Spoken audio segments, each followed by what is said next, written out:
Flau'Jae Johnson. That's the tweet right there. Flau'Jae Johnson, point blank period, is a star. I have said this before. Flau'Jae Johnson is the guiding light for LSU when it comes to tournament time.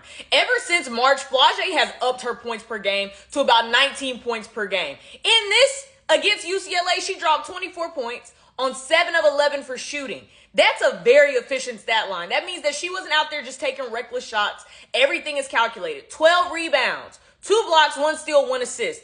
She was the biggest factor in this game, and that's nothing against everyone else for LSU, because Anissa Morrow, I always say it, is the unsung hero a lot of times in games. Angel Reese obviously had a great stat line. Michaela Williams came up big in that mid-range game to get them in it and make sure that they had points. But Flau'Jae Johnson was the star. She did so many things, and when you have a two-way player like Flau'Jae, you could do a lot. When you have a defensive presence and an offensive presence with your sophomore, the sky is really the limit. And she was the one that really made sure to put that dagger in it for LSU to advance to the Elite Eight. Some people that you watch play basketball and you're like, man, they're playing basketball, right? They're playing pretty good. But then there's people you watch put on a performance and you're like, man, they out there hooping. It's a difference, right? Flau'Jae was out there straight up hooping today against UCLA to make sure LSU was in the position to win this game. But like I said, do not think that this is like a one-hit wonder type of thing. Flau'Jae Johnson has really been doing this throughout the season, but even more in March Madness. Like I said, she is the guiding light for them in so many ways. Her leadership has grown.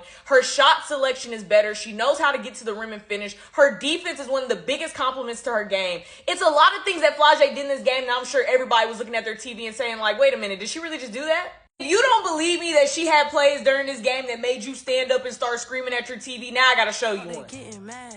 It ain't my fault. Get out your feelings, get it back. It ain't my fault. Run up a One of the biggest compliments everyone says about Flau'Jae Johnson, though, is that she plays with so much joy on the court. And if you haven't been watching her, you should. She laughs, she jokes, but she knows when it's time to lock in and get serious. And she took over in that fourth quarter, especially with 40-something seconds left, where they needed a bucket to make sure that they was going to win that game. And what does Flau'Jae Johnson do? Takes the ball, drives to the basket on a 6'7" Lauren Betts, finishes off the glass, and they get the bucket, okay?